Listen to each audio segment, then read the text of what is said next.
So you've been manifesting your crush or a specific person for a while, and now you're thinking about reaching out to them. You think you've been doing a good job, doing all the techniques consistently, so you're really excited to see how they're going to react. But what if I told you that sometimes reaching out is actually what traps people into a vicious cycle of sabotaging their manifestation? I've mentored a lot of people on their journey to manifesting SP, and from observing the patterns and outcomes, I've seen that texting their crush can sometimes backfire and set them back for weeks or months or worse. But I've also learned from studying these cases that there are a few telltale signs that you can use to predict how well contact with your crush or specific person will go. So in this video, I wanted to talk about why texting can sabotage your manifestation, how you can avoid that, and the 3 questions that you can ask yourself to figure out if you're ready to send that text or if it's better for you to wait. And for those of you who fail that mindset check, I'll cover what steps you can take to make sure that you don't get responses like these and instead get results like this.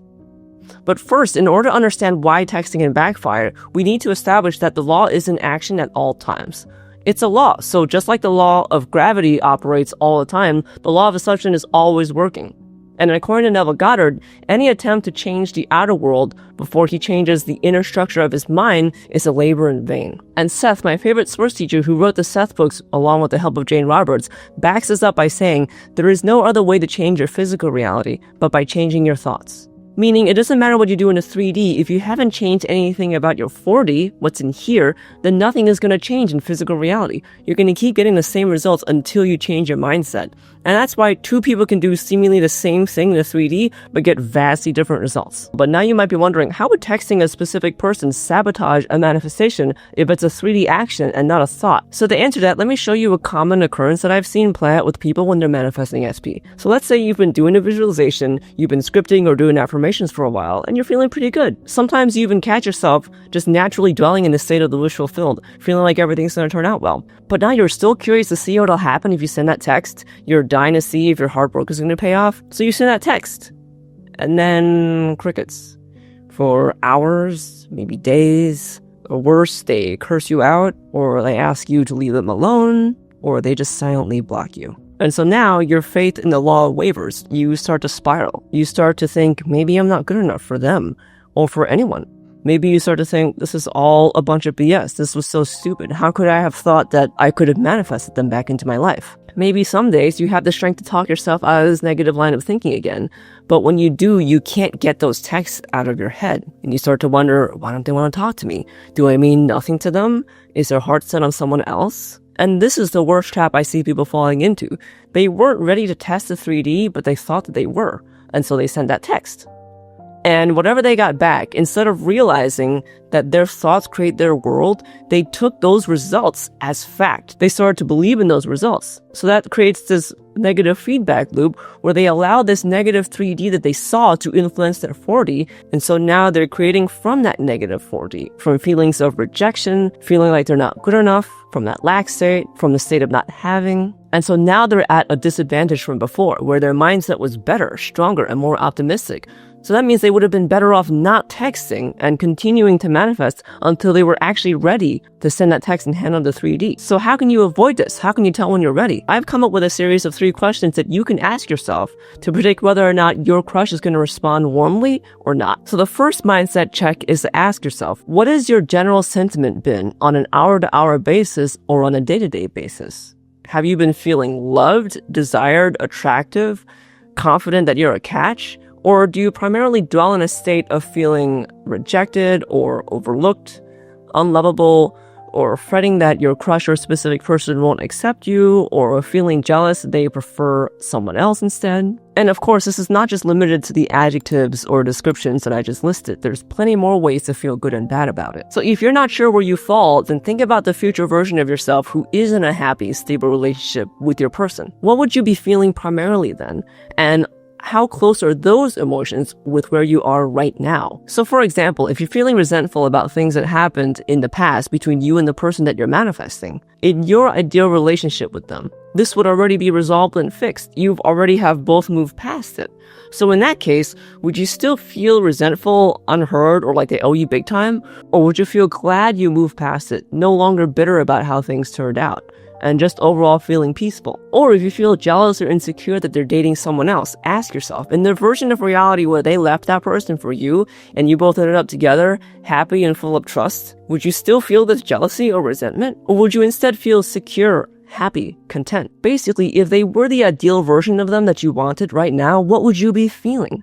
And of course, this is different for everyone. For some people, they might want their person to be totally doting on 24/7, super devoted. So devoted, you're confident they're never going to leave. And for others, it might mean something closer to someone who gives them space, but still reassures them through thoughtful acts of service or words of affirmation. Understanding how you'd feel in that ideal future that you want is important because feeling a state produces that state, according to Neville Goddard. And Seth said something really similar, where he said, if an annoying letter arrives and you react to it negatively, the negative quality preceded the letter and caused it to materialize in your system.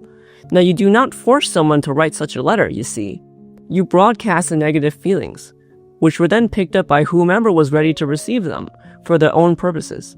The objects in the physical universe are but symbols to express other realities existing within private realms. The inner will always be projected outward within your system. If, for example, a letter comes to you bearing good news and you react to the letter with high spirits, then you should understand that the high spirits existed first and created the materialization of the letter within the physical systems through the multi-layered and complicated reactions that bind together the physical system. So if you've been feeling unloved, then no matter how carefully you craft that text, you're going to continue to manifest events where you react with feelings of feeling unloved. Generally, though, what you feel is what you get. So if you've been crying every day over your crush, then maybe hold off on that text until you can get yourself to a position where you're feeling better on a day-to-day basis. Things are not going to change for you until you start having feelings of feeling love. But wherever your feelings have been, whether it's positive or negative, there's still hope. Because it's not just how often you feel these emotions, it's also how intensely you feel them.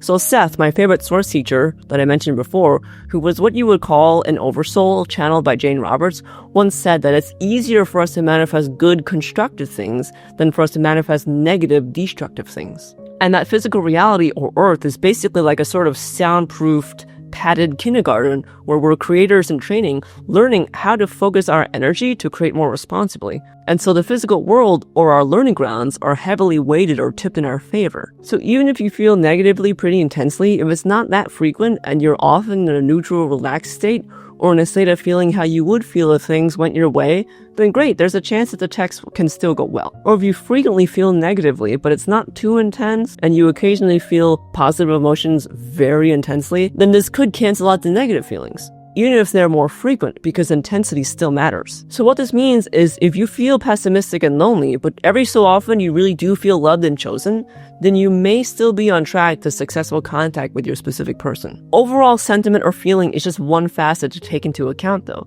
So if your answer to that first mindset check question wasn't great, then don't worry, because the answer to the next question can still redeem things. Which brings me to the next mindset check of what kind of thoughts are you thinking on a day-to-day basis? What is your inner dialogue about this person? So when you think about this person, is it from a place of, oh yeah, we're going to be together, it's just a matter of time? Or you're confident that one day you're going to be happily in a relationship with them? Thoughts like, once they get to know me, I know they're going to fall really hard for me?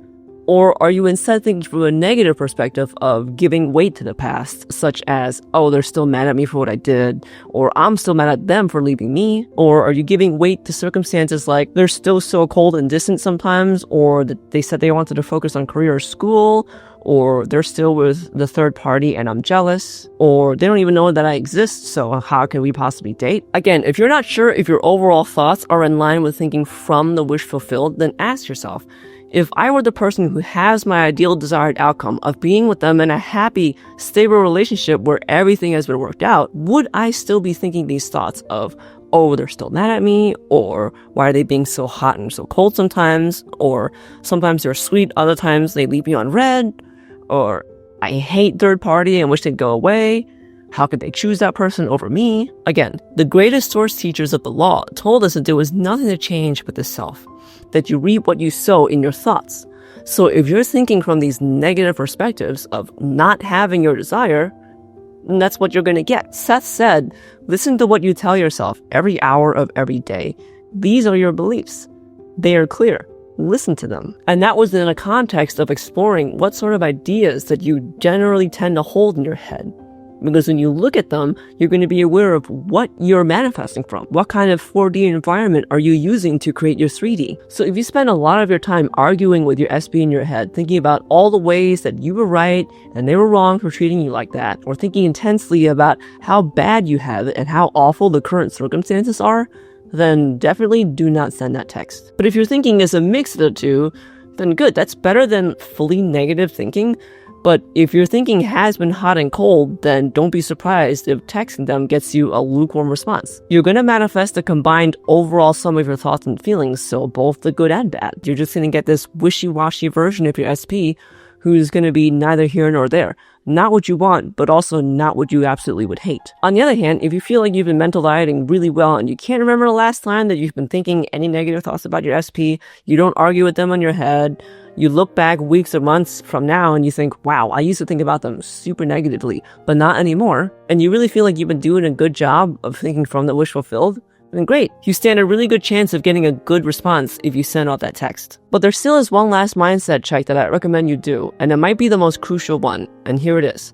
So if you were to text your specific person, what do you expect the outcome to be? And more importantly, how would you handle it? If you're expecting that it should be good with only a small chance of a negative outcome, and that even if it were a negative outcome, you'd still only be slightly disappointed, and that you're sure you're going to be able to get up, dust yourself off, and get back in the saddle a few hours or a couple of days later, then great, send that text. Because you're closer to feeling unfazed, closer to Sabbath, closer to feeling in control and expecting good things. But even better, if you're completely certain that you don't even care what the outcome's going to be, and that even if they respond poorly or not at all, you won't be triggered in the slightest, then I say this is excellent, and you should go ahead and send that text. On the other hand, if you don't think you'd cope well, then that indicates that you aren't in Sabbath, or instead of feeling like your desire is already yours, it's guaranteed, and you should probably wait to send that text. It means that you aren't so full of conviction and confidence in your outcome because you aren't yet at the point where you feel you can be unfazed by a sucking 3D and that you can still turn things around regardless of what happens. Remember, the 3D is a time-delayed reflection of our inner mental environment, our 4D.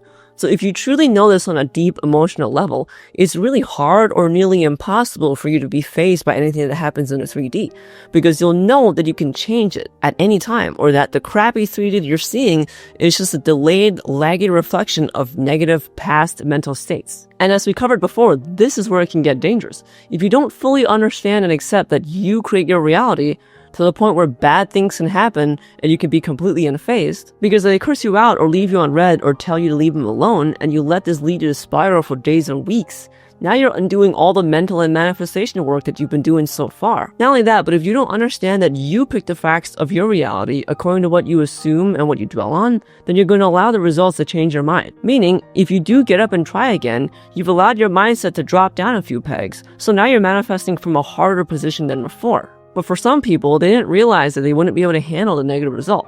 So when they get cursed out or blocked or ignored, then this causes them to spiral for a few days or weeks, all because they took the wrong steps manifesting and then decide to poke or test the 3D by sending that text. And so they set themselves back for a few weeks or months, or worst case scenario, they just give up on the law entirely forever. They decide that the law isn't real or they're just not good enough, even though a quick glance at their actions shows all the things that they could have done differently, that they were blind to. Instead, they give up their power, they walk away from the one thing that could have given them everything that they wanted. I want to caveat and say that taking breaks from intentionally using the law is fine, by the way. I'm just referring to when people walk away and give up permanently. Seth said that our ideas are like building blocks for our reality. So we're kind of like toddlers learning how to manipulate physical items with our hands by playing with blocks.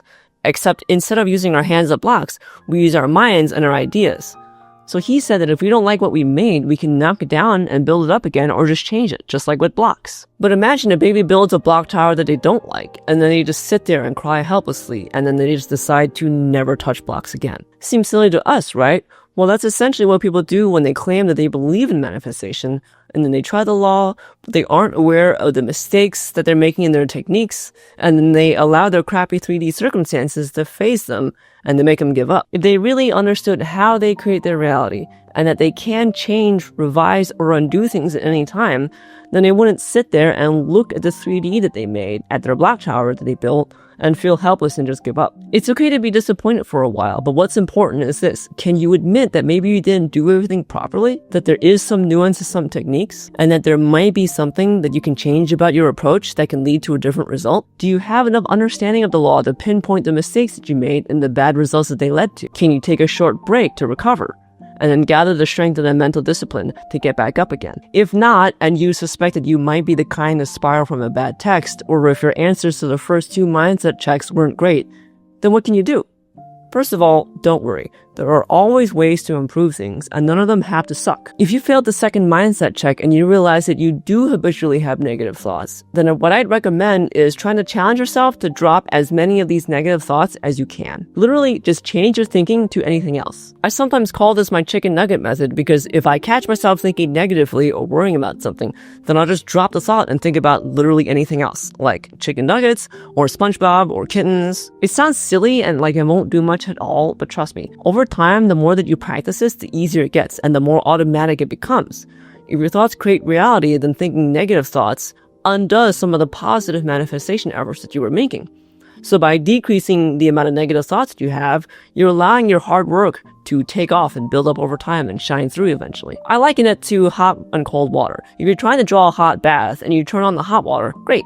But if you also turn on the cold water, or in this analogy, add in negative thoughts, and let's say you're also dumping a lot of ice in there too, then you're undoing all the hard work that your water boiler did to give you a hot bath. But by shutting off the cold water or stopping yourself from adding more ice, then you're more likely to achieve that nice hot bath that you want, because now you're not working against yourself. Now, if you failed the first mindset check and you realize that you do dwell on negative feelings a lot, then there are a lot of steps you can take depending on why you're feeling these negative emotions. Now, I could talk for hours about this, but instead of making this video ridiculously long, I'm just going to keep it general and offer a few solutions. So first off, take a deep breath and remember that everything can be changed. If you feel that you aren't worthy of love, then start focusing on all the things that you like about yourself that are good, no matter how simple or silly they may seem. Maybe it's the way that you can make your baby nephew laugh, or it's the way that you can make a pretty mean grilled cheese, or maybe it's the good deed that you did for a stranger last month. Everybody has many things worth loving about them, but we often get so caught up with the demands and the judgments of society that we don't see it in ourselves. Now, if you feel resentful or jealous about a third party,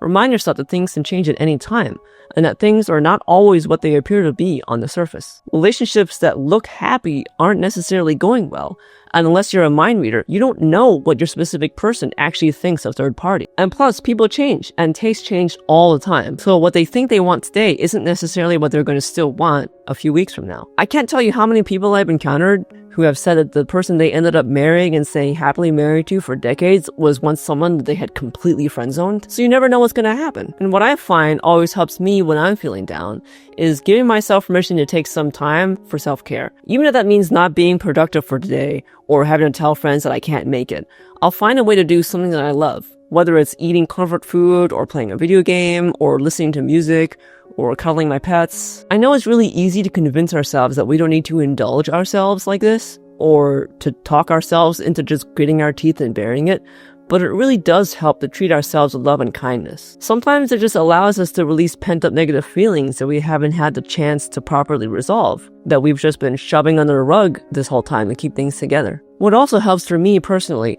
is reading or listening to source material. So that means books about the law, original Neville Goddard lessons, and also reading or listening to success stories.